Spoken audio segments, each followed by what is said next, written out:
Hey, what's going on, guys? Welcome to drboystv.com, the home for intelligent Black people.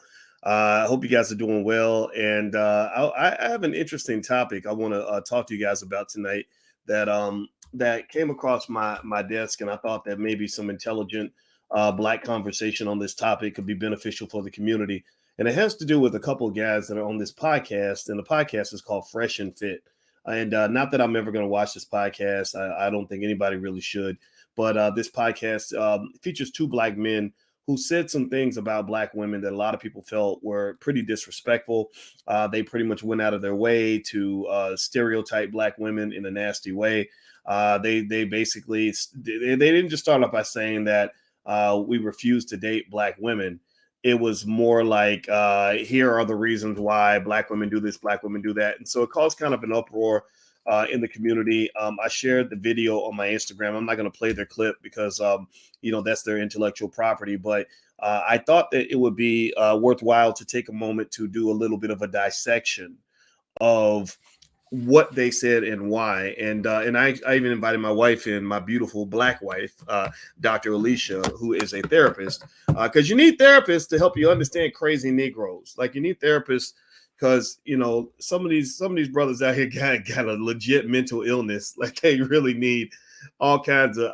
They need Dr. Phil, Ayanna Van Zant, and a little bit of white, Black, and baby Jesus in order for them to get normal. Because some of these guys are a little bit gone. And so I thought that maybe y'all might want to hear some discussion from some grown-ups on the topic. And I want to say hello to Stacey Ann and Johnny and Sarita and Takia and Kay. So let's jump into it. It is kind of a mixed bag in terms of me talking about it. I was like, okay, am I bringing attention to these guys that they don't deserve? And I balanced that, and I said, you know what? Yeah, but they've been, I think I saw it on the Shade Room. I saw it on Baller Alert and some other places. And I said, you know what? The attention's already there. So rather than worrying about whether or not they're getting good or bad attention from this, I thought that it would be important for us to think about what media should be used for. And really, I hold whatever podcast network they're on. Maybe you guys can tell me in the chat. I don't know if they're on I don't know if they're on Spotify. I don't know if they're on Apple Podcasts. I know Joe Budden came out and said something about this, which I thought was great. Joe Budden seems like a smart guy. I've never met him before. And so I just really think that it's worth discussing. So hit the thumbs up button, thumbs up, share, subscribe button if you haven't done it yet. And let's just jump into it. So how many of you, give me a yes or no, if you saw that podcast or that just anything about that podcast. It's called the Fresh and Fit podcast. That'll give me kind of a baseline to start with in terms of knowing who knows what and stuff like that. Now, somebody says, don't do it, Boyce is in the wrong lane. I'm sorry, Black people are always my lane. So if you're here and you don't want to hear it, you're in the wrong lane. You need to go ahead and disappear, buddy. Because this is something that we need to talk about as a community. I told you guys I'm not a finance professor who happens to be Black. I'm a Black man who happens to be a finance professor. So there we go. And there's my beautiful wife. How you doing today, babe? Hi there. You can hear me? Yep, I sure can. And so this is my wife, Dr. Alicia Watkins. She is a licensed therapist, a couples counselor. She's a full professor of social work. And it's my buddy, Dr. Christopher Emden, who just went out to, who just took a gig at Berkeley. He's actually named as one of the top 1% education scholars in the country. You guys may not know this, but only 1% of the population is a PhD, and only 2% of that 1% ever become full professors. So shout out to my wife and all the other Black women that are getting it and tearing it up and doing great things in their career. I honor that, and I want to honor that publicly. So let's. So some of you said no, some of you said yes. That you heard about what was said on this podcast. So let me just talk about this a little bit. Okay, so just to give you a synopsis, and if you go to my Instagram is the real Boyce Watkins. And on my Instagram, I actually put the clip of what the guys said. Basically, they said something like there was an app called Black, I guess, or something for Black people dating, or it's the Black dating app or something. And they said something like, well, I don't use that app. And it was kind of like yucking it up. And then there was a statement like, where he said that they don't, neither one of us date Black women. And he said, now, if you want to go date some Shaniquas, and I think he said some Shaniquas and use another stereotypical name. And then he said, we're not really down with the brown. You know what I'm saying? And now if you want to go dabble in the dark, And then another clip, they mentioned black women. They stereotype them as kind of being ratchet and loud and disrespectful, stuff like that. And the guy defined it. And again, I don't know these guys. I'll put their image on the screen in case you want to see what they look like. He defended his position as a preference, right? He stated it as a preference, like, hey, if you have a preference that you date men over 6 feet tall, or you prefer men that have money, there's no difference between that and me simply saying I prefer not to date black women. I don't agree with that, and I'm going to explain why in a minute. But first off, before I even jump into that, I want to ask Dr. Alicia, my black wife, who's also a therapist. First question I want to ask is, do you pick up on anything there in terms of I remember one of the guys saying something like, my mother's black and my sister's black, and that he used that to kind of defend what he was saying. And to me, that actually makes it even that much more conspicuous, because it'd be different if you had like a white mother. Then you can say, I like white women because a lot of men are attracted to their mother. But when your mother's black and you go out of your way to say, I don't date black women, that almost sounds to me like I hate my mother. Like, I don't like who my mother is ain't good enough. Who my sister is ain't good enough. I don't know. Give me a yes or no if y'all get what I'm saying. I don't know. What do you think, babe? You're the therapist. Okay, so what you're saying is that let me get this straight. There are men on the internet right now talking about how they do not want to date black women. They only want to date white women. They just want to date white women. Well, there are some, and then some of them will, kind of say things that kind of put black women in a certain box. That black women are they're taking a group of people and they're just throwing stereotypes at this group of people as a reason why they don't want to date them. Pretty much, yeah. I mean, well, I think, for each its own. I mean, if they feel like that they don't want to date black women and all they're interested in is white women, then go ahead. If that's the type of narrow-mindedness that they want to project, then let that be their preference. I don't know why they feel the need to get on the internet and promote this. That's just their own. If that's their preference, that's their preference. Let them be. And let them go on and go. I mean, they're being honest. Apparently, they're being honest about how they feel. But I'm just curious as to why do they feel like they need to get online and talk about this like it's a badge of honor. Yeah, I thought that was what was interesting about it, right? It's one thing if one thing I think that's really important to understand is, in my view, is there's a difference between having a preference and having a restriction, right? Mm-hmm. There's a difference between me saying, there's 3 levels to this in my view, and I'd like to get your thoughts on this. But level 1 is, look, I have a preference for women that look a certain way. I don't reject other women, but this is what I prefer. I prefer the nice booty, or I prefer, her to have a certain level of education or whatever.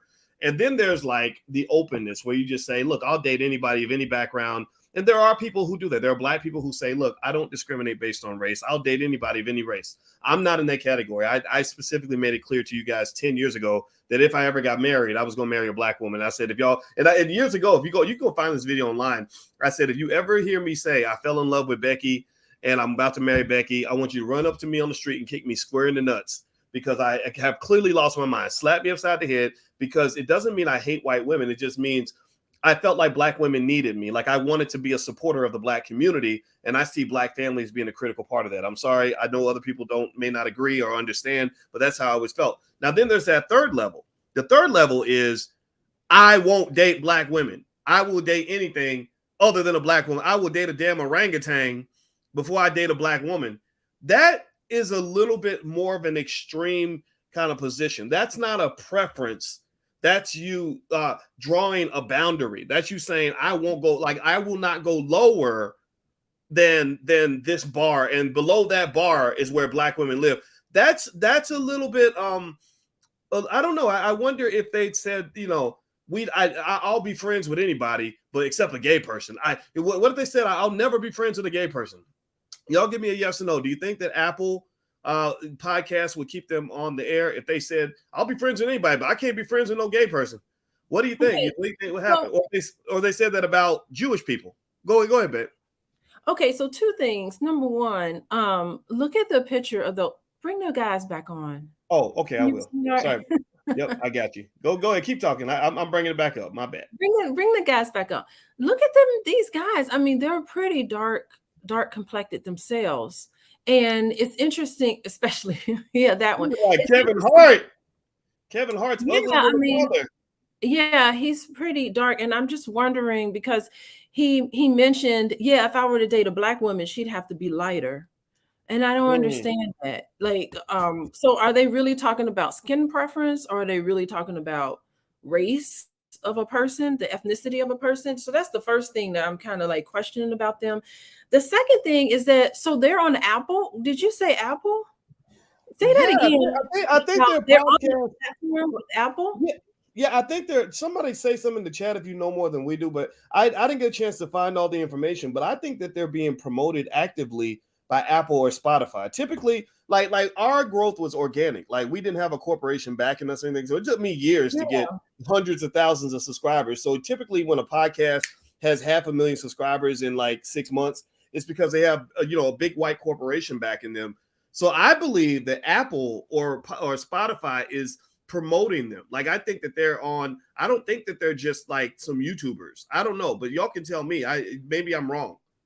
Yeah, I mean, It's that's what I'm okay, just kind YouTube. of questioning if they're I mean, I was listening to this show, it looked highly produced. It looks like it's got a lot of thrust behind it.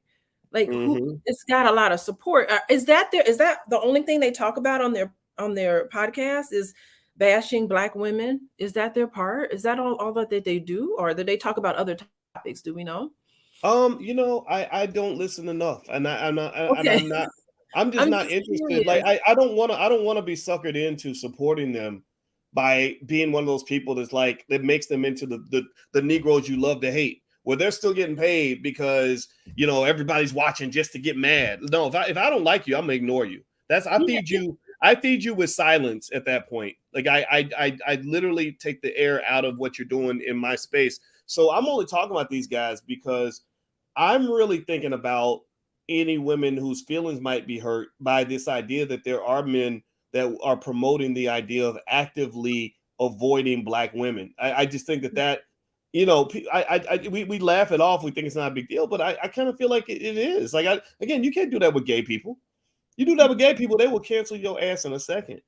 You Yeah, I'm know, just yeah, I'm wondering why all of this self-hatred, because that's really what it is self-hatred is being promoted. And I've been aware of this video for a couple of weeks, and I can't, it's hard to sit through. It's just hard to sit through the entire clip because you're just like, oh, come on, it's utterly ridiculous. But I was just curious about the promotion of the self-hatred and the ridiculousness of it, of the whole thing. And the reality is that most black men don't feel this way. So why such a real small minority? And I even question if do they really believe what they're saying? Like I don't know. I kind of question. They seem to be pretty intelligent. How could you just be that idiotic, to sit Mhm. and to actually make blanket statements about a group of people? That puts you in trouble already. You could be talking about one or two people or a couple of people. And some of the complaints, what were the complaints about black women did they bring out? They said, I think one of the guys, it was real interesting. And by the way, if you guys want to see the clip, it's on my You play it? Instagram. My Instagram's Can a you real play boy it for me? talking. I can't play it on YouTube Okay. because it'll be a copyright Ah, violation of because it's their gotcha. clip. But Uh, I can't pop it on Instagram, and I did put it up on Instagram. But there were three separate clips, and in one clip was when they were talking about that black dating app, and they said, well, if you want, well, first they just say I don't use that, right? Which I think they could have got away with that, but then they really tripled down on this anti-black kind of language. They said something like, well, if you want to date some Shaniquas and Shaquandas or something like that, then that's up to you. And then he said, we don't really dabble in the dark. And what was it? He used the word dabble in the dark. We don't get down with the brown, that kind of thing. Then I saw another clip where they mentioned that they were allegedly kind of I guess they could claim they were giving a compliment to a black woman they had on the show. And, okay. and it's crazy because it sounded like white people. When white people have that one black friend, they say, you're not like other black people. Most other black people do The this and this and this. exception. She was exceptional. Yeah. The guy said something like, I don't normally date. He said, I don't date black women, but you're different. You're not ratchet. You're not this, Huh. that, and the other. so it was really interesting. I don't know if they talk about black women that much, but I know they talked about dating. I know that there was some conversation about being disrespectful toward women on their show. Now that part, that didn't They're bother me as much. To me, disrespectful. it's like, So they say it bring again. black women on the show. They bring black women on the show so they can be disrespectful to them on the show. It's like a Kevin Samuels sort of thing. It could be, but you know what? It was like one of the guys. I don't know his name. Maybe I don't know if it was Fresh or Fit, but one of the guys on the show was kind of telling the woman like to stop talking, like there's no side talk, and this is my show, these are my rules, and it was and I think Ah, she walked away. Yeah, I think her name was China Doll or something like that. And now to me, if somebody's and she disrespecting walked me on the show, away. yeah, to Okay, me, she was smart. yeah, right. To me, if Mhm. somebody disrespects you on the show, you walk away. Yeah, You yeah. don't get No so one excited deserves about being that. on somebody's show that you let them talk to you in your kind of way. I did I ever tell you about that time I was on the Tom Jordan morning show and I got so pissed off? What did they disrespect it? Did they disrespect you, boys? It wasn't disrespectful. It was like they literally asked all the questions that they never mentioned they were going to ask, and he was taking the interview in all these stupid directions and saying these things that didn't make any sense. And I remember being so annoyed. I was literally ready to hang up the phone. Which I show was literally this? it was a Tom Jordan morning show. It was back when it was Mhm. like one of the biggest shows out there. And I remember feeling that way. And I've done that on some shows where I got so annoyed that literally I just hung up. I would hang up during the commercial. I'd be like, I'm leaving. This is ignorant. This is stupid. I'm never gonna be so interested in trying to be on TV that I'm gonna sit here and swim in some BS. And I remember just feeling like this is just stupid. I know it's a popular show. I know everybody loves it, but this is dumb. Yeah, So it's so interesting. Tom Joy, I used to listen to him actually. And I remember Alicia Keys made a statement about racism. It was some like regular statement about racism. And I remember listening to them say, "Why don't you just shut up and sing?" And I was like, bloop, I'm done with that show. They said that it ooh, was several years ago. I'll never forget the moment. I was driving in my car and I heard him say, "Oh, look at Alicia Keys saying this. She just needs to shut up and sing." She was oh making like wow. a political statement or whatever, just speaking her mind. And I was like, huh, Mm. and I never listened to that show. Can I share that story? Is that okay? Is that Yeah, okay? yeah. Well, what's interesting is actually if you pay attention to media very closely, you will Mm-hmm. notice that most mainstream media promoted by white people that has a black demographic, in my view, is designed to dumb black people down. I Yeah. was in the yeah when I was in Kentucky this weekend at the hospital, with the whole thing with Carmen and everything. Uh-huh. Uh-huh. I was listening to one of the morning shows. I don't remember which one. I'm not gonna say which one because I'm sure all these guys maybe they know who Oh I am. no. I don't want to be rude, but it was really I was listening for certain cues, and I bet it's like I play this game with myself to see if I'm right. And I said, I bet you if I keep listening, I'm gonna hear lots of like loud black women laughing in the background and black men being clowns. And it was like, and literally right on the money, right on cue. It was like, well, you gotta go get to the okie doke, yo, and then you hear the black women, yo, yeah. Like I want y'all to listen for that. Every time they do those shows, it's always loud laughter, and it's like as black people you just laugh because you know there. I mean, why how could you ever be serious? You're not a serious people. No one will take you seriously. No one is supposed to take you seriously. You're just supposed to be the clowns. And I remember just thinking to myself, I said, this is why I'm so happy that I don't have to go on shows like that anymore.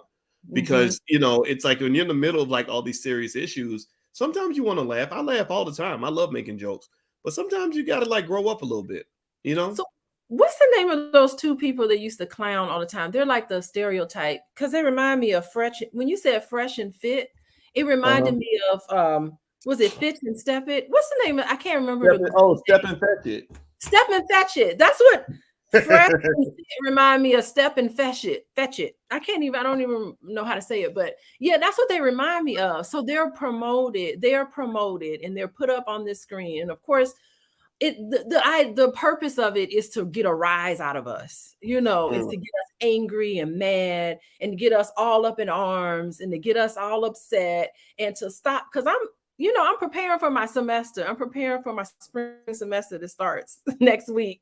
And it's the whole point is to pull you away from what you're doing that's productive and to get you on this frequency of, oh my God, I can't believe that Fresh and Fit would actually say that about a whole group of people and say something really stupid.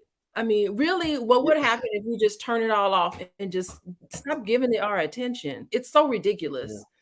Yeah, Like I think anybody with two brain cells would know, just to put a whole entire group of people into one category. I mean, we know that all of us are diverse and we all come from. What's wrong with Shaniqua? What's wrong with that name? My favorite actress from Star Trek mm, Discovery. That's her name, Shaniqua. She's doing mm, wonderful things on the screen. So I think that's her name. I can't remember. I'm bad with mm, names, but you get what right. I mean. It's just like this sort of stereotype. It's just it's a little bit ridiculous. And when you brought it to me and talked to me about it, my first inclination was like, oh, whatever. Oh my God. So Well, what? And you're like, let me no, this is interrupt a you. really Let serious me thing. interrupt you, People babe. on the internet are going Let, crazy over let, it. let me Yeah. interrupt you, Dr. Alicia, because first of all, hit the thumbs up button, thumbs up. There's Alicia's website, coachingwithdralicia.com. Somebody did call me out because I didn't read the super chat and he made a donation. So I got to read What they say? his comment disappeared. So I had to go back and grab it. Reclaim Your Throne says Asian Doll. Asian Doll was on their show. And I guess she was the lady that walked away because she felt disrespected, I guess. And they said she literally said she wouldn't date a black man who hasn't killed at least 3 people. This is the state of Generation Z black women. Well, I'm not going to say that that's Oh the no, state of man. all the black women, but I will say I'm going to give the Uncle Boyce perspective, and then I'd like to get on Alicia's point of view because she is the therapist, and I'm the guy who needs the therapist. So here's what I would say to that. I will say that there is you must pay very close attention to media and the glorification of dysfunctional behavior in the black Mhm. community. That glorification of dysfunctional behavior where they take the kid who really needs help. He needs psychological help because he's been overly traumatized. He has his parents abandoned him. He dealt with extreme poverty, maybe been in and out of jail, maybe been raped or molested, all kinds of other stuff. And they make him into the hero. They make him into the guy you look up to. So the women, I think, in my view, this is Uncle Boy's perspective. I want to get your take on this, Alicia. The women want, because you want to be next to the man that you see as being powerful and rich and famous. You think that this dysfunctional guy is the guy you want to be next to. Next thing you know, he's the father of your children, and next thing you know, you're raising them kids all by yourself. Your life is kind of a mess, or maybe he's dead before you're both 28 years old, because that thug life usually doesn't end well. So I personally think that what China doll, Asian doll, Asian. I said China doll, Asian doll, Asian China doll. I don't know why black people want to be Asian in China and all that. Just be black shit. Stop that. I think that statement. I've seen women say that. I remember Lauren London said something like that she liked O Dog in the movie Menace to Society. Like she wanted a gangster guy like that who would just kill somebody on the spot. And then when you translate that to the fact that lots of women get murdered by their husbands, by their boyfriends. I know women that have gone through that.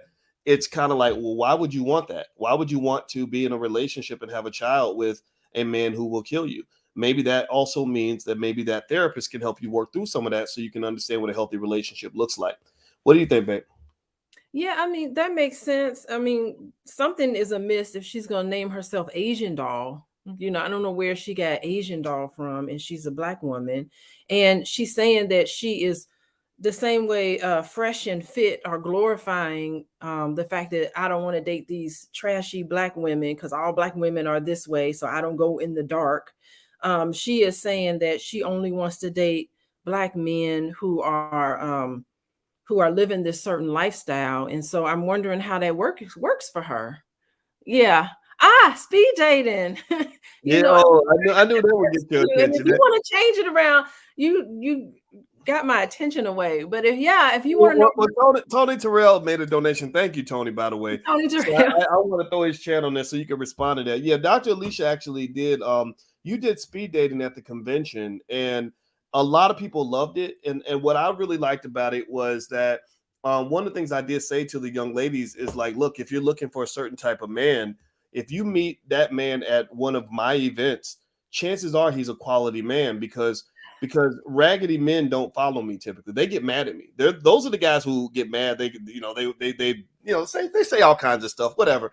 And a lot of times it's because there's a difference between I don't care what anybody says. There's a difference between a man who was significantly mentored and loved by a quality man versus a man who never received that love, who had to get manhood by watching his favorite rapper or whatever, right? And so, so actually, Keisha Ravenel went to the event, and she met a great guy. And I said, I know he's a great guy. Why? Well, because he spent money and came to the convention, and that's the type of guy. Because I speak on this all the time. I believe deeply in the importance of Black men presenting ourselves by putting our best foot forward. And if you're not that man yet, you can still be that man, but you got to work to be that man. You know, some of that stuff you're seeing on TV is terrible. It's dysfunctional. Your children will laugh at you. You know what man wants to be the clown where they're like, well, daddy ain't shit. Daddy always drunk. Daddy always high. Daddy ain't came around since last Christmas. I think guys will understand that catches up with you. It catches up. You know, when you get older and your kids are grown, they're literally just peeing on your wheelchair because they're like, you were a complete mess like my whole life. I have no respect for you, and that's just sad to me because I don't know if anybody else knows this feeling of having a father where you look at your dad like a superhero. I had that privilege. I had the privilege, even though my father was not perfect by any stretch, but I saw him as a superhero because most of the time he didn't let me down. And I just really want everybody to kind of get that experience and aim for that. That's my 2 cents. Go ahead, babe. Do you have something you want to add to that? Yeah, I mean, the type of person that you date is a reflection of you. So if you're the kind of person, why do I keep dating all these crazy people? Why do I keep dating all these people with no money? Why do I keep dating all these people with these issues?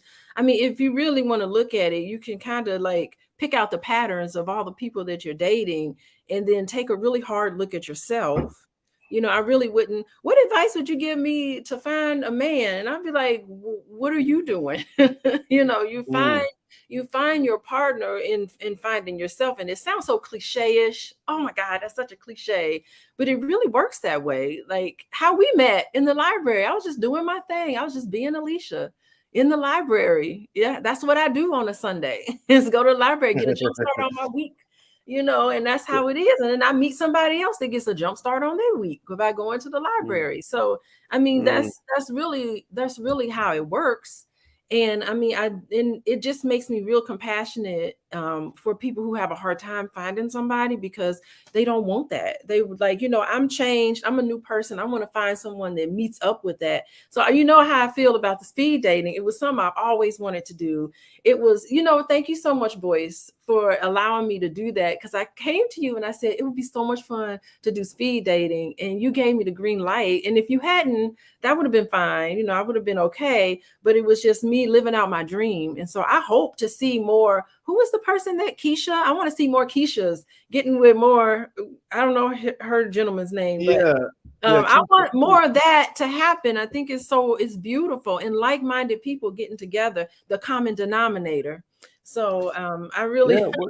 Well, by yeah. the way, guys, I'm speaking with my wife, Dr. Alicia Watkins, and our initial conversation was about the Fresh and Fit podcast and the guys going out of their way to say that they refuse to date Black women, and the general conversation, not so much about those guys, but really talking about like where does that come from? Where do we get these dudes who say I refuse to date Black women, or where do you get those women who say I refuse to date Black men? And what makes you hate yourself that much? Like, what do you have to go through? Stuff like that. If you could do me a favor, hit the thumbs up button, thumbs up, thumbs up, thumbs up. Also, Dr. Alicia's website is coachingwithdralicia.com. She's a licensed couples counselor, and also she's a full professor of social work, and that's a big deal. And I want to make sure I honor her in that way, and I always will. All right, guys. So one of the things I want to throw up here, first of all, thank you, Latricia, for your support of the platform. Latricia, see, that's one of them ghetto names they call it. My sister's name is Latanja. That would be defined as a ghetto name, but she's Dr. Latanja. Thank you very much. So I think that when the guy said that whole thing about if you want to date a Shaniqua or LaQuisha, that to me was where he was stepping over the line. It was one thing when they mentioned the app, the Black dating app, and he said I don't use that. And then he started saying, well, look, if you want to date the LaQuishas and Shaniquas, and they said we're not down with the brown. We don't dabble in the dark. I think honestly, I was thinking about that. I was like, wow, that's really. I imagine like, what if a white guy was saying those things? Like, we don't dabble in the dark. We don't get down with the brown. Like, I mean, even though we don't care if white people won't date black people, I don't. I'll admit, I like black women. That's my preference. I wouldn't date a white woman. It doesn't mean I hate them. I just have a preference, right? But it's kind of like I won't sit around and say, talk about another ethnic group and just say, like, or Asian people, and just say, like, how you gonna get mellow with the yellow? I ain't playing with it. Yellow reminds me of pea. Like, I wouldn't say something like that, right? Because that would be a terrible thing to say, and it would be really bad if I was an Asian man saying that, right? Like, if you're an Asian, like, there's something deep about that I think we miss when we're just kind of talking about it on the surface level. I also think about just how many people would be hurt by the idea, by the fact that that's been promoted. I don't know if anybody else is noticing this, but it seems like in some pockets of the internet, there's a mass promotion to hundreds of thousands, if not millions, of black people, that there's something fundamentally wrong with black women. And then also there are spaces where people are promoting the idea that there's something fundamentally wrong with black men, right? If you go to like the website For Harriet, they have a lot of commentary and comments that are very, very anti-black male, almost like black. I think the Root, which I think the Root is heavily influenced by the LGBT community. I'm convinced of that. But I think they wrote an article where they said black men are the white men of the black community, or something, or straight black men. Straight black men are the white men of the black community, or something like that. So you kind of have this division, and it makes me think about Dr. Alicia, like the trauma. And you and I were discussing today about the ACEs scale and how so many of our people are very high on that scale of trauma, and that trauma can create some of this crazy dysfunctional interaction with each other. What do you think about that?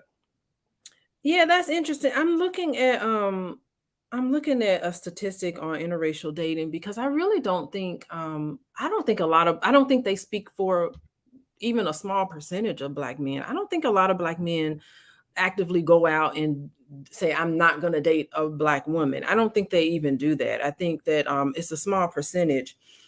And so I'm trying to look up the percentages. Bear with me. Trying to look at the percentages of interracial people in 2015, newlywed individual, increase intermarriage for blacks and whites. So they're saying that in 2015 it's 11% in 2015. So that's a pretty small number. So it's really interesting that this sort of sensational podcast is out there when a very small slice of black men are actually pursuing and seeking out white women.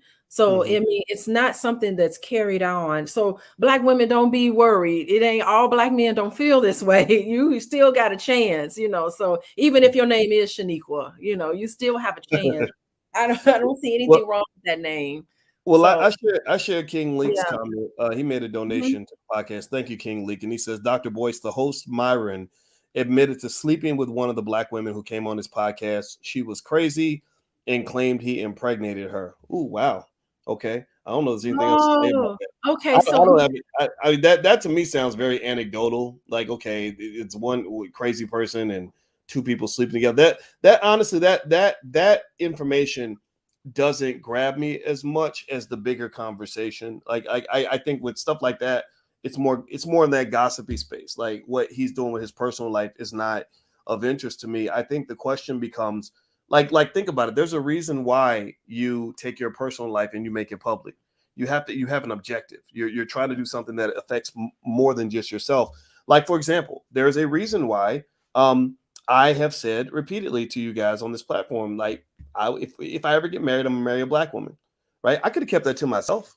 I could have just been like, thinking this but not saying it. But I said it, and the reason I said it is because I was making a point.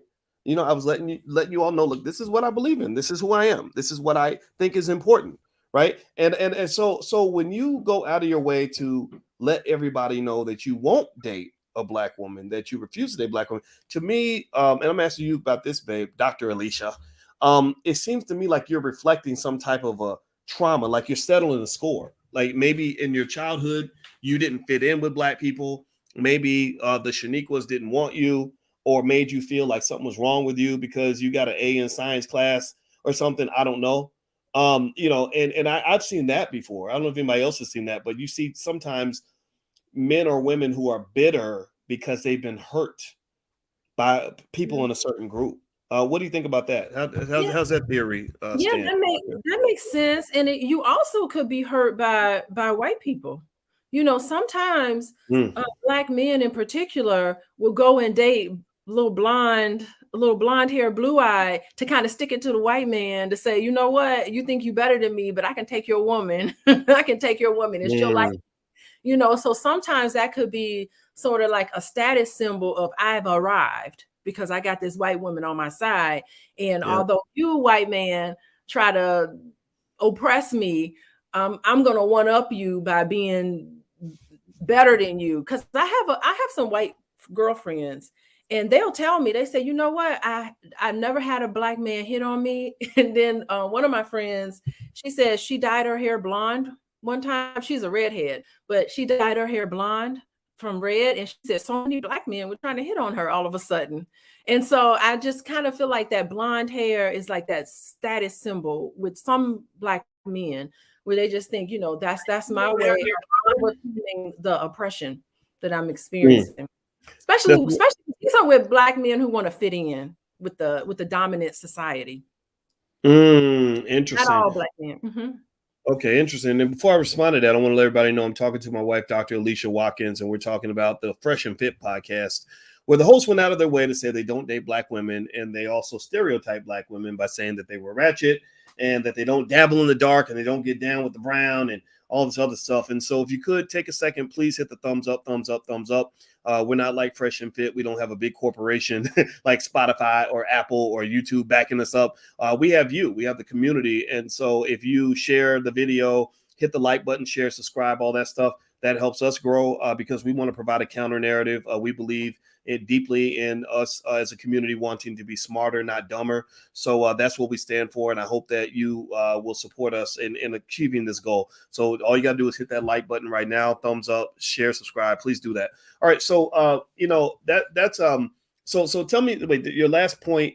Give me the last point you made, because I had something I wanted to say in response to that. What was the last thing you said? So black men want to fit into the dominant society. Boom. That's it. That's it. Yeah. That's it. Thank you. You helped me find that thought. I agree with you 100%. Like I think that when you talk about these guys that are getting mainstream appeal, a black man does not get mainstream appeal by being an authentic black man. He doesn't. The greatest black men I know are men like Louis Farrakhan, Dr. Claude Anderson, brother Nuri Muhammad. These are not black men. These are about the most thorough quality men that you will ever meet. But you don't see them in mainstream media because they don't fit as well as the clowns do. Right? The black man tends to fit into mainstream media if he fits into one of the few categories. If you dribble basketball, throw a football, as long as you shut up and dribble, you're good. If you are a comedian and you make people laugh, they love the clown because the clown is not threatening. If you are if you are gay and you are a black man, you will go a lot further than if you are straight and masculine. Right? That's just a fact in my view. Right? And I think that with these guys, I would put them more so in the clown category or also in the assimilationist space. Right? Like I'm assimilating because I hate black women just like y'all do. Black women, I'm a black man. I'm going to leverage my black skin to basically say the same thing that white people are already thinking. Think about it. I mean, seriously, let's just keep it 100. Let's keep it 100, right? Has anybody ever been out? Like the black people that come to this platform, we all have fun. Like y'all were at the convention and we were all laughing and having a good time, but y'all are also serious people. That's why you're here. You're not like everybody else, right? So have you ever been in a space where you saw a group of people that look like you, but they wasn't like you, if you know what I mean? Like, they were kind of doing some stuff that was almost like, damn, come on, brother. Like, come on, man. You know, like you like, man, like almost like a little embarrassed. Let's just be honest. Like sometimes, and you don't say nothing. Like you just kind of, or like even, I think about when Jussie Smollett was telling that big old lie, and Dave Chappelle, he was very honest. And he said, we were supporting you with our silence, because all the black people were like, oh my God, what the hell? Like, so when you see stuff like that, it's kind of like, whoa, so the thing is, white people see this behavior too. They see when we are not in our best form, if you know what I mean, when we are a little bit Jerry Springerish. And some white folks just see that as like, that's what black people do, right? They don't know the nuances. They don't know that we're diverse like everybody else, so that's what they see. So when he as a black man steps up, to me, this is what I'm seeing now. I'm really processing the stream of consciousness. Please forgive me. Allow me to let this out. But when he's sort of validating that and saying, yeah, I see it too. Yeah, black women are ratchet as hell. I see what y'all see, right? To me, that's going to get you favor with massa.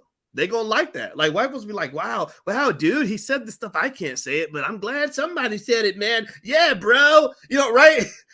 Instead of actually just doing the decent thing, which is to say, look, black women and black men, we all have gone through a lot. And I'd like for you to talk about the trauma and the ACEs and all that, because I think a lot of us are not even educated on what that trauma does to us, right? We've been through a lot, and some of us are not where we want to be, right? But to me, if you love the community, you're gonna just work with that. You're gonna have you're gonna say, look, like like me in my dating preference, I picked a wife who is not, no. If my wife had been loud and ghetto and ridiculous, I probably would be like, no, thank you. Right. But I'm not going to be like, oh, see, this is why I don't date black women. I just said, I'm not going to date that black woman, but I'm going to date that black woman over there. Right. Why can't you have that nuance? Why, so when you get to the point where you make these one-dimensional stereotypes and you sort of lump all the black women in one group, that's kind of terrible, especially if you're a black man on a big platform. You can't do that, man.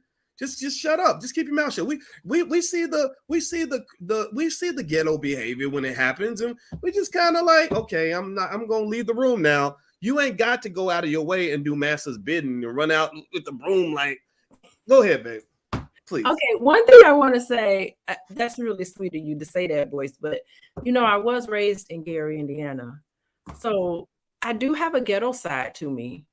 It's not. Yes, you do. I can confirm this. It's not the only side that I have. And I don't think that my ghetto side is any less than my college professor side or my therapist side. It's not one, it's not better than the other. It's just a different side. I like hanging out with ghetto people as much as I like hanging out with people at the university. If anything, the quote unquote ghetto people are sometimes, I don't know. I mean, I enjoy hanging out with everybody, and that's part of me. I can't turn my back on where I come from. I mean, that's just part of me and where I come from. And I don't think it's less than anything. And so that's one thing I want to make a point about. Second thing I want to make a point about is that you mentioned that white people already think that we are part of that stereotype. And I want to take it a step further. I would venture to say that the white people in charge, they know how great Black people are. They know how wonderful we are. I would even venture to say that they're in tune with the alternative voices on YouTube, like this one right here, like the show that we're putting on right here, and all of the other intelligent shows that you put on. I would even venture to say that they are quite aware of the really intelligent Black people, and Black people who most of us don't fit into that stereotype, because it's a stereotype, it's a lie. I would venture to say that they know how great we are, that they want to promote this sort of thing because they want to divert attention away from our greatness towards something that has nothing to do with us. That's not us. That's not who we are. That's a part of who we are. It's a part of who I am, but that's not all of who I am. I'm a whole bunch of different, I'm a multi-dimensional, I'm a very complex person, with my background making up who I am. And all of us are like this. It's nothing special about me. We all have different sides to ourselves. So I would venture to say that the dominant society, or those in charge, they know, they just don't care. They just want to promote what they want to promote. What do you think about that? I don't doubt what you're saying. I think that we are special. I do believe that we have that in us. I don't think it's necessarily something that's going to come out on its own. I think that we all have the capacity to be great. We all have the capacity to be destructive.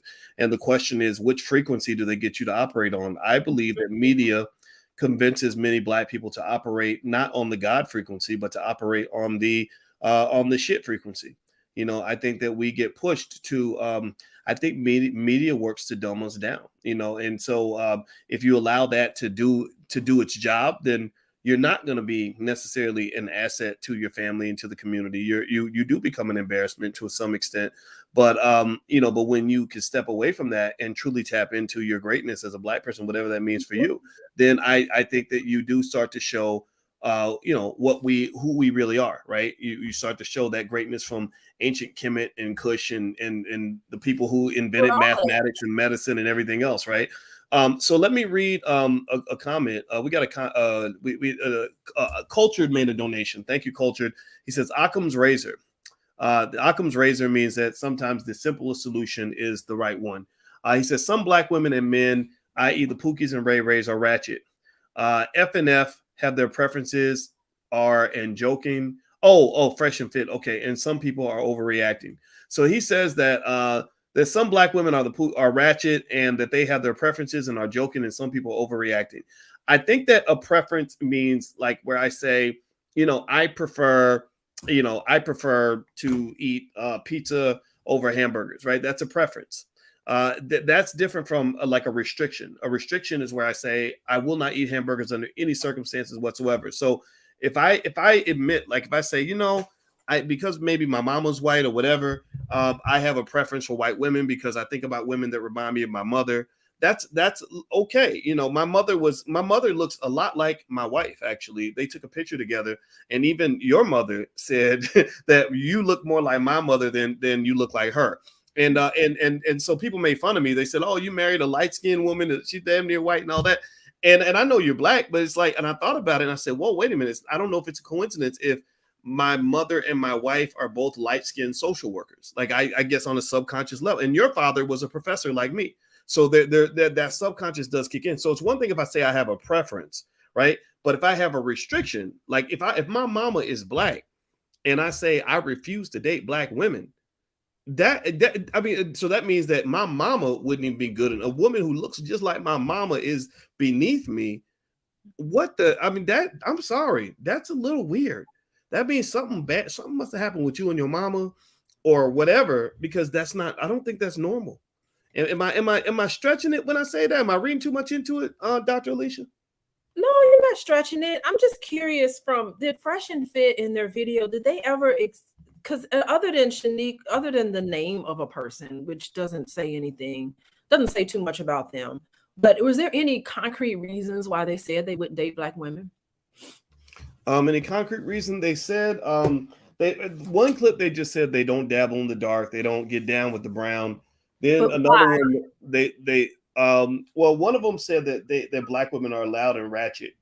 And he was giving a Black woman a compliment by saying, "You're not like other Black women. They're usually loud. They're usually ratchet." That's what they said in particular. And I'll read this comment, and then you can definitely respond to anything you'd like.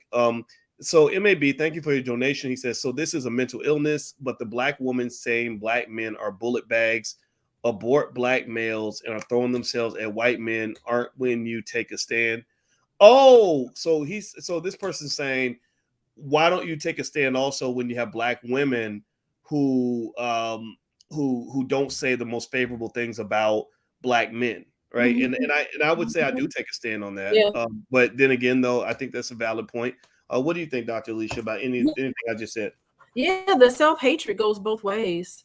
I mean, I've been around Black women and who just, I don't get it, but they like that pasty white man, that's just their preference. I mean, what am I supposed to say?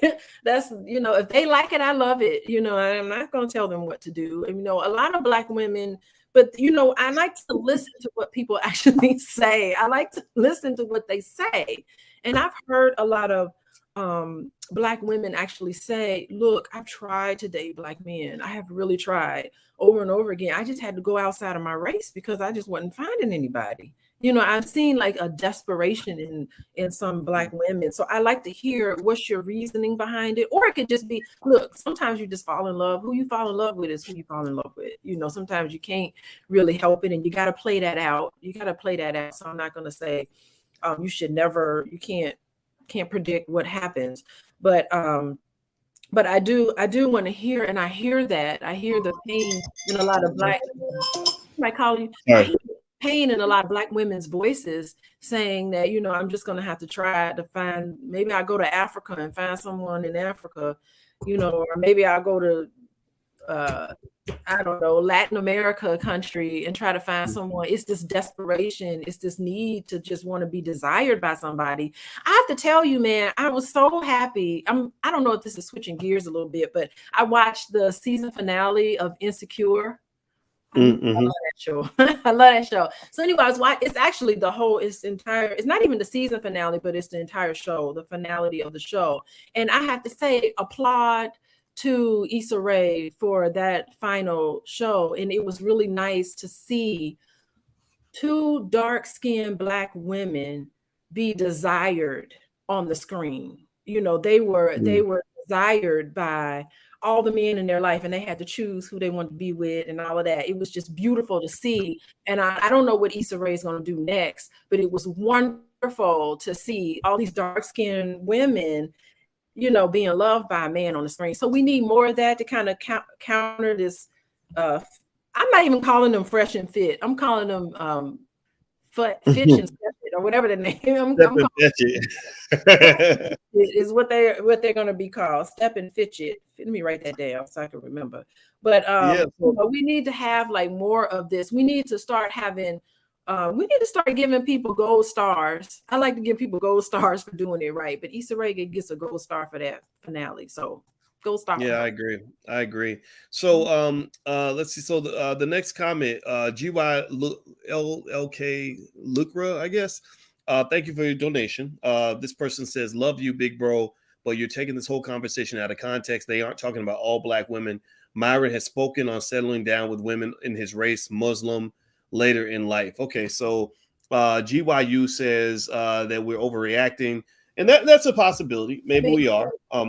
But I don't think it was an overreaction. I think that if it was, then they'd probably have to clarify that. But I really don't think you can really fix that. I think that when they didn't just make one statement, they made several statements that were overtly stereotypical. If you go to my Instagram is the real Boyce Watkins. The clip is right there. And I was disturbed enough that I said, okay, let me just do a little podcast about it, because I kind of feel like we got to kind of speak up when major corporations like Apple and Spotify and YouTube are promoting this kind of hatred. If you're talking about the gay community, if somebody just said, well, I'll be friends with anybody but a gay person because gay people do this and gay people do that, then they will be out there. Yeah, they will be out there. They'd be out there protesting. They will shut you down. They will fight you. Need to boycott. We need to boycott Apple. Be like, take this slander down. You are destroying our image. You're destroying the image of the black women. And we all gonna boycott Apple? I don't think we have to necessarily. I mean, people can respond how they want to respond. I think it's more so a matter of taking the time to critically analyze what media is saying about black people. We don't take the time to say, why is it that Spotify and Apple and these other places can openly promote, murdering black people in music? Get away with it and get away with it. Right. There's no accountability there. I remember they don't do that to anybody else. They can't do that to Asian people. They can't do that to because stop Asian hate. Y'all remember that hashtag? They can't do that to Jewish people. They can't do that to gay people. So why are they allowed to do that to black people? And I give Dave Chappelle credit because he did bring that up. He said, how come I can say the N word, but I can't say the F word when it comes to gay people? And I really think that because we're so used to being disrespected, that it's not even crossing our mind. It's like, well, yeah, I mean, we're just black people. So who said we should have any rights? We don't deserve to have any rights. Yeah, that's a great point. I mean, where's the outrage in terms of not toward Step and Fitch It? Where's the outrage toward these platforms that's promoting this? And I think that's where we initially started our conversation with, okay, who cares about them? But why are they being promoted? And why is this minority view being blown up all over? Like that's how it's supposed to be. Asian Doll made comments, as well as as well towards black Oh, that's women. okay. Oh, Yeah, I just put up on the screen. You don't have to respond right I'm away. I just sorry. wanted to make Okay. sure. I Oh, it's get okay. distracted. They made a donation, so I'll put the comment on. As long as you don't say nothing crazy, I'll put it on the screen. But so yeah, so they're talking about this Asian doll lady. Now we've already concluded that she might have some issues because I Mhm. think that she said she wouldn't date a man unless he killed 3 people or something like that. Which that right there, that's a whole nother conversation. I don't get it. I go into Uncle Boyce mode where I would just say to any young woman, like, if you find yourself attracted to dangerous men in that way, just know a lot of women die like that. Like the cemetery is full of women who thought it was exciting to date the killer, the gangster, the thug, and I know they glorify that in the music, but ain't that shit don't end. That never ends well, like, or it rarely ends well. How about that? Yeah, it doesn't end well. And I mean, it's not just, I mean, there's a lot of women, who are just prone to dating abusive men. And sometimes they don't even mean it. They're like, I'm trying to look for the nice guy. Why am I not seeing the red flags? Because he's coming out of a bag on me and beating me up. I didn't Mm, realize that I upset him so much. They think that they're really picking somebody that's really going to be awesome this time. And usually a lot of women like that are prone. They have a pattern. That's what I was talking about earlier about looking at the pattern of people that you're dating. And it's funny because as soon as you set them up with somebody who's not abusive, what's the first thing they say about what's the first thing they say about women who are prone for lame, boring. Is that yeah, talking about? they're like, I can't date him. He's boring. I'm like, no, he's kind to you. He don't beat you up all the time. And I'm not laughing about it because it really is I mean, it's funny. It's no joke though, because it's a very serious problem in a lot of people's community. I just, you know how I feel that, there is ignorance everywhere. And I just have an issue with just having that ignorance being attached to us and who Mm. we are when really I'm seeing it and I see things, I'm seeing it all over. And I just have a problem with that, why it's being promoted just with us. So what do you do? Like, let's sort of finish up on something Okay. constructive, so we can all be better people. So we're not just gossiping about two guys that don't matter. I'm not watching that podcast at all.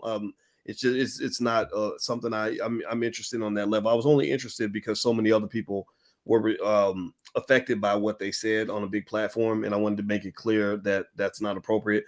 But I'd be curious to know. Let's say you're in that category, right? You and I were laying together. We were doing our pillow talk, our real pillow talk, our actual pillow talk that was in private, I'm and cold. we watched that great video by that Mhm. doctor who talked about trauma, childhood trauma, and how that affects your brain, how that affects your choices, how that can just affect your physical health, your immune system, all that. And when they were going down the list of all the things that they were testing people on, like, what was it? Have you ever been psychologically or emotionally abused? Have you ever been physically abused? Things like that. I know a lot of people that are very high in that scale, that ACEs scale. And it seems to me that if you're high on the ACEs scale, if you don't want it to wreck your life and to be like a toxin for all your years, that you'd want to do some self repair, some self care on that. So I'm a big believer in therapy and all that. I love talking to my therapist. I think it's very beneficial for everybody. What are your thoughts? Just because you're a therapist yourself, where are some steps that we could take to begin to repair that, so that when you do meet the right person, you can show up as the right person? Yeah, I mean, I think taking that ACEs scale may be eye-opening for a lot of people. If you are able to, because it doesn't ask you, have you ever been traumatized? Because most people will be like, no, never happened to me as a child. But it specifically asks very specific situations that you may have been in as a child. And if you answer yes to a lot of those, I think you should stop and say, okay, maybe this has happened to me. Did you grow up in a household where someone belittled you and talked really bad about you and made fun of you, the people, your parents, the people who are supposed to protect you and they never did? Did they physically harm you? Did anyone and you were never protected and you were and even if you did experience some sort of harm, were you allowed to express it and talk about it? Because we all know as just living in this world that you're going to always have situations that are unpleasant. But if you, and that's the key, children, when you're growing up and you go outside your house, or sometimes inside your house, you have experiences that are unpleasant. You had nobody to go to talk about it, no one to go to protect you, no one to say, hey, hold on, this child doesn't deserve this. Hold on, child, talk to me about how you're feeling. If you did not have that, it gets frozen into the body. And that's where the trauma part comes in. So if you know that you've had those experiences, number one, you can get a therapist. Number two, you can journal about it, try to get it all out and write about it in a way where you could just start and I do this with a lot of my clients, is that we just talk about it. Tell me what happened. What happened to your body? What happened? What did you feel inside? How did you feel? Getting it all out in some sort of way. Art is excellent. Yoga is excellent. There's a bunch of different ways to help release some of that trauma in you so that you can love yourself again. Because the thinking is that if I'm important, the people in my house are going to treat me like I'm important. Hmm. And if the people who are supposed to be loving me and protecting me, like a mother is supposed to, you're thinking moms are supposed to love their children, fathers are supposed to love their children. What's wrong with me that my mom didn't love me like that? What's wrong with me that my dad didn't love me the way they should have? And so you internalize that and say, there must be something wrong with me. That's what the mind of a child thinks. And you carry that with you, and you get older and you learn that you can't trust somebody. Yeah, I got this issue. I can't talk about it with my partner because I just have problems with trust. And so it all comes out that way.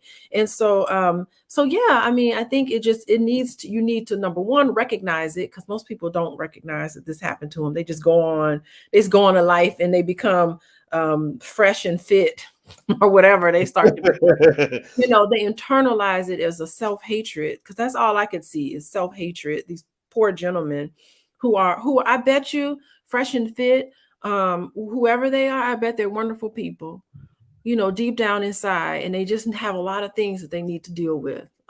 Even I talked about Kevin Samuels. I bet deep down inside, he's a very intelligent person, very wonderful person. I bet deep down inside, there's a decent human being in him. Mm-hmm. We just don't see it, but it's there because all of us have that in us. And so I never give up on anybody. Like, I love to, it's never too late to turn his platform around or anyone's platform around. Maybe they will all wake up, but maybe not, but there's things you can do. It's never too late. It's 2020, 2022, 2022 right now. I mean, there's no excuse to get your life together. Hmm. We Well, got well, it. well, it seems. I mean, I like the way you laid it out there. That that a lot of times people that traumatize other people yell and bark and scream and go off and get triggered by other people. That deep down, if you ask a lot of them, like, "Are you a good person?" A lot of them will say, "Yes, I'm a good person." They Unless are. you mess with me, unless you do this to me, unless you do that to me, and then next thing you know, they become a psychopath, right? And I think it's one of those things where that trauma is contagious, like a virus, where it Mhm. seems to me that if you have trauma and you haven't addressed it, you just go through life re-traumatizing other people. You traumatize, and I think that's what makes some black people afraid of other black people.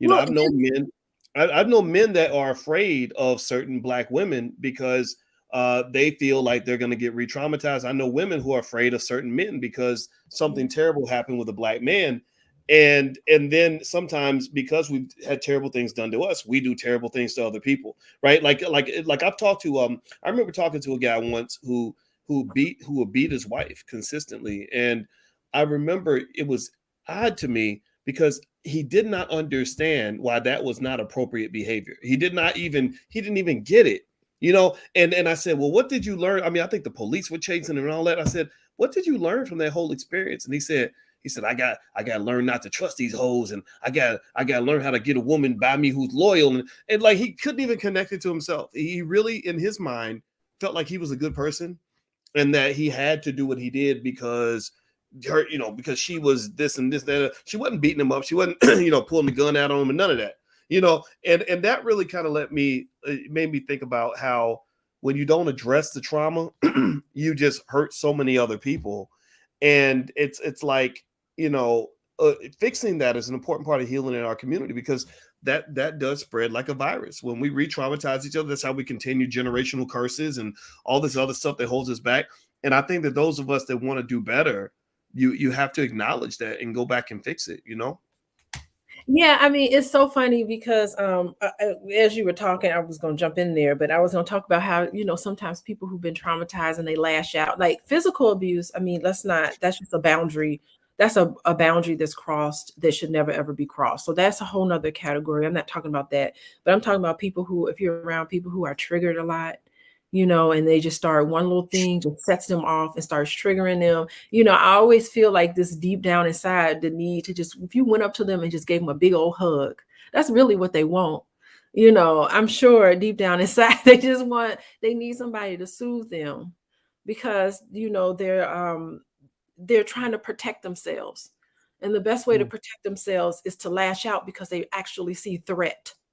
It's a mm, threat response. They really mm, feel like they're going to be injured. And as a reaction to that threat response, they're responding and lashing out and yelling and, doing some things they never should be doing, but they really need to be greeted with love to kind of heal them a little bit. And, it's funny because I'm laughing. I bought this. Can I share a story, or are you moving on time? Okay. Because I know I don't want you telling me, Alicia, you talk too much. Okay. Well, no, It's, let me you tell them want where to they say can. something? I For could share people, a well, story, hold on. but Before you uh-huh. tell the story, let me tell everybody. Well, first of Okay. all, some were asking about that ACEs scale for trauma. It's ASIS. So if you look up the ACEs scale, you can take that test to see where Uh, you fit. And I think what a number of like no, it's four or AC. A It's ASIS, right? adverse childhood experiences. Oh, well, you know that there is an ACEs scale, ASIS too. There is, No, this is but that's not the right way. Okay, ACEs. Thank you. Adverse childhood ACEs experience. phase. Okay. Okay. Got it. Thank you for that, for correcting me on that. Ooh, I almost got that wrong. And also, by the way, you can Dr. Alicia's website is coachingwithdralicia.com if you want to find that. And also, if you want to follow her on Instagram, she's at Coaching with Dr. Alicia. So feel free to follow on the gram and hit the thumbs up button. Everybody, hit the thumbs up button. Now, go ahead, babe. Tell your story, please. Okay, I'm gonna tell my story. I hope people like it. But I bought this book because okay, so the kids were acting crazy. I had three kids. They were all just not listening at all. Okay, so I bought this book. I was like, I'm not gonna yell at them anymore. I'm not gonna traumatize my kids. So I bought this book called Peaceful Parenting. Y'all should get this book. But I got it in audiobook form. You're laughing. I I know that book. I know It's that. the whitest book in the world, because it's written by, Yes, it all these is. research. But at the same time, let me just say, I mean, yelling at your kid, that's not necessarily a black thing. People yell at their kids, okay? So anyway, I Right. was like, I'm not gonna do this anymore. So I played it in the car with the kids in there with me. And so they were talking about peaceful parenting. Don't yell at your child. Speak to your children calmly and all of this. So we used to, so they would be bad, but there was a part in there where it said whenever your child starts acting up and not listening, it is a signal that they need a hug, right? Mm. So I would ask them to do stuff, and we would be out in public, they would be around their friends and stuff. I would ask them to do things and they didn't do it, and I would say, you didn't do the dishes, is that because you need a hug? And I would just run up to them and I would give them a big old hug and kiss and just be all over them. I have teenagers, so they don't like that, but it was great because number one, I think they really did need attention, and that was just their way of like acting out. They weren't, because I was giving them attention because I was like, you didn't clean your room like I asked you. What was this? And so instead of like putting them on punishment like I was doing that wasn't working, instead of punishing behavior that I didn't like, I would see behavior I didn't like and I would just give them a big old hug. And then I started realizing the more hugs I was giving them, the better they were acting. And so, I wanted to make that point because grown adults are nothing but deep down inside, we nothing but little children. And so Mm. still sometimes I think if there are people in your family that's acting out, and I think what we're seeing here today is a great example of somebody acting out. They need like a hug or something. Well, you you know, know what? me, a big deal. I do. Well, I will tell you that I did. I know that book, Peaceful Parenting, and I did think it was. crazy. It was a little weird. It But was weird. you know what I will say this. I've always felt, or as time goes on, I realize that love is just one of the most powerful forces in the universe. I also learned little things like that everybody wants to be seen and heard. And I think that by letting people know that they're heard and giving them that hug and giving them that love, you are able to make that connection that then allows you to influence that person. They open themselves Yes. up for influence, right? Which is better than the type of parenting I saw as a kid, which was very much oppressive. Like, if you don't do it, you will be beaten and tarred and feathered and traumatized and killed. And I might kill you. I might kill you today, right? So you are right though. I love Mhm. talking to the kids. Like, I would not enjoy having to go in there and punch somebody in the face or knock them out or whatever, even though I felt that anger before. Me But too. what I find is, like, when I just sit there and I look them in the eye and I say, okay, what's going on? Like, let's talk about it. Tell me, like, what are you thinking? What are you feeling? And it gets you a lot further. It allows you to kind of form that connection where you're kind of moving in sync again, right? And so ultimately, I think that's good information. And so, just sort of circling back to our original topic in terms of what we were talking about before, which I think is good though. I like this. I like when we're able to take the conversation to something bigger and more applicable to the lives of those who are listening. Like, I don't care about these guys on this podcast. I just Mhm. saw that as a talking point where it's like, okay, let's talk about how important it is for us to, one, address media outlets that think it's okay to disrespect black people and black women, promote homicides of black men and all that, and understand from a thoughtful standpoint how this reflects itself in our community. Remember that what you're seeing in a lot of the music in terms of the dehumanization of black people or the celebration of black homicide, that is directly connected to the fact that in 2020 200 rappers were murdered that year. It does connect directly to the fact that if you go to a lot of cities, you go to Philadelphia, New York, LA, you've got a lot of killing that's happening. Chicago, a lot of death, a lot of suffering that's occurring. And the reason no one's addressing this is because they think you like it. They look at you like a pig that enjoys being in the slop. So they think, well, black people love it. They must love it because they're dancing about it. Lil Nas X does a video where he's twerking in prison. So maybe black people like prison. That's what those people like, right? And I think it's important for us as black people to kind of say, no, no, no, no, that's not what the narrative is. And then the last piece of this conversation, in case y'all want to know where we're going, because sometimes some people who come in, they may say, gosh, y'all all over the place. Well, no, it ultimately comes back to you too. It's like, at the end of the day, I don't want you here because you just think this is a cool podcast, or because we're entertaining you, or we're just famous because you know who we are. No, no, no. This ain't about that. It's about sort of saying, how can you have a better life at the end of the day? How can you have more wealth? We talk about wealth a lot. How can you be healthier psychologically and physically? A lot of unhealthy people out here in this world. You run into them every damn day. And then also, part of being healthy means drawing those boundaries and bringing yourself closer to healthy people and moving away from the people who are not so healthy, who ain't ready yet, right? Or dealing with that in a different way, right? How do you have better relationships? How do you get along? Like, seriously, I don't want to fight black women all day. Shit, if I'm fighting black women, that means I'm fighting everybody. I got to fight black men over here. I got to fight black women. I got to fight the white men. I don't want to fight everybody. I want to have an ally somewhere where I know somebody has my back. Because who wants to go through life alone, completely, totally alone? Nobody. You can't win like that. You can't win, you can't break even, and you can't get out of the game. So this is your community, whether you like it or not. And there are those of you who I commend right now who are strong enough to say, I see the chaos, but I'm down for the cause. I'm down for the cleanup. Like you live you ever see those towns where they have the tornado and it levels the whole town? And there's always those people who say, this is where I grew up. So they show up with their shovel and they say, we're gonna clean up, piece by piece, and we're gonna rebuild brick by brick. Those are the heroes of the community, and those are the heroes in our community too. So I applaud all of you who are of that mindset. I want to encourage you. I want you to feel inspired as you step out into this crazy world and you do what you got to do, because you are the future of this community. I want you to know that. So, man, I'll let you get the last word. Coachingwithdralicia.com. That's Alicia's website. If you want to follow her, you can follow her, Coaching with Dr. Alicia, on Instagram. If you can hit the thumbs up button, we'd appreciate it. Babe, did you have a final thought you'd like to share?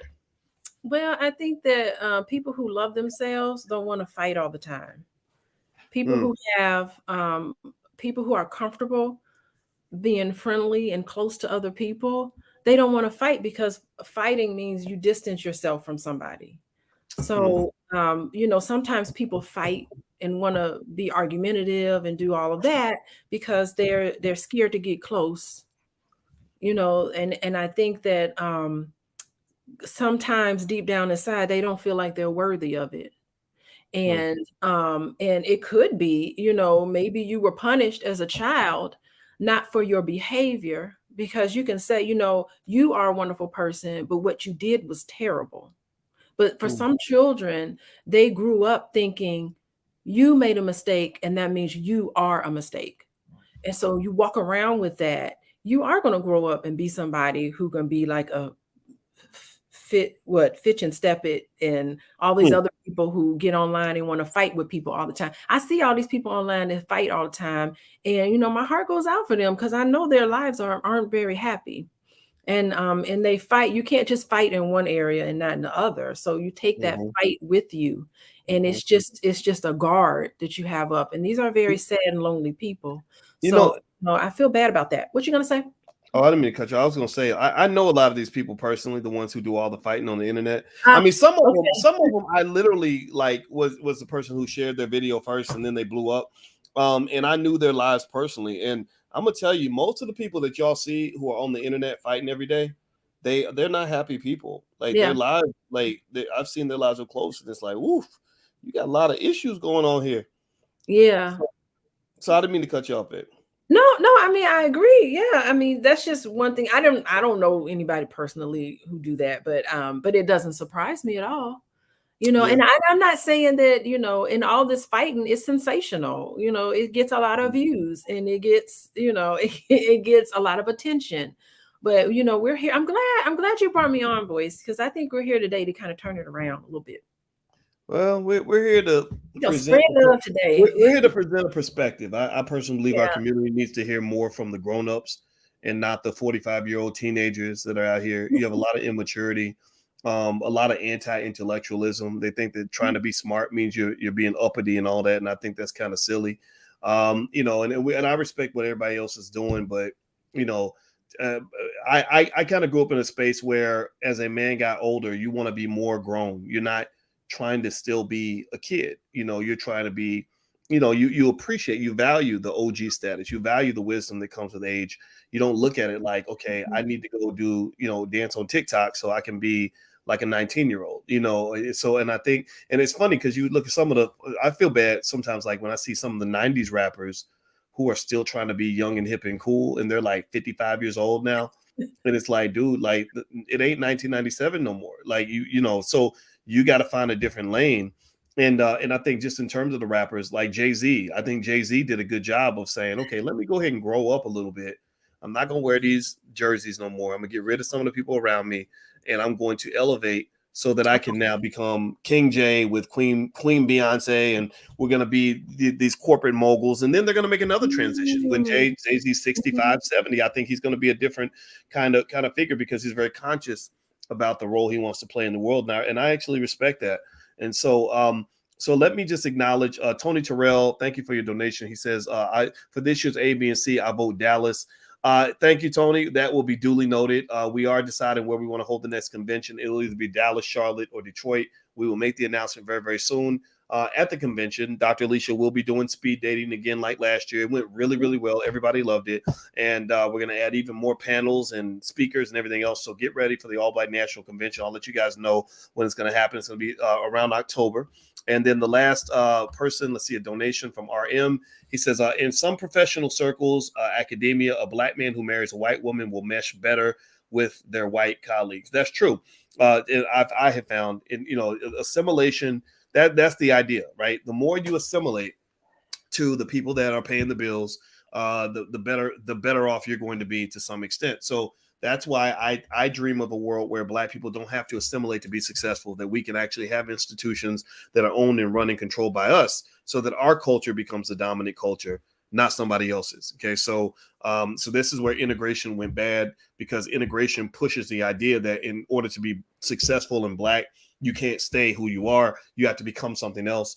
You are good enough with who you are and where you are. I want you to know that. All right. So before we head out, I just want to say Dr. Alicia's website, coachingwithdralicia.com. You can follow her on Instagram at Coaching with Dr. Alicia. I want to say thank you very much to my wonderful, lovely, intelligent wife. Thank you, babe, for joining me. I appreciate it. Me on, boys. I appreciate you coming upstairs and inviting me to click on this link. Yeah,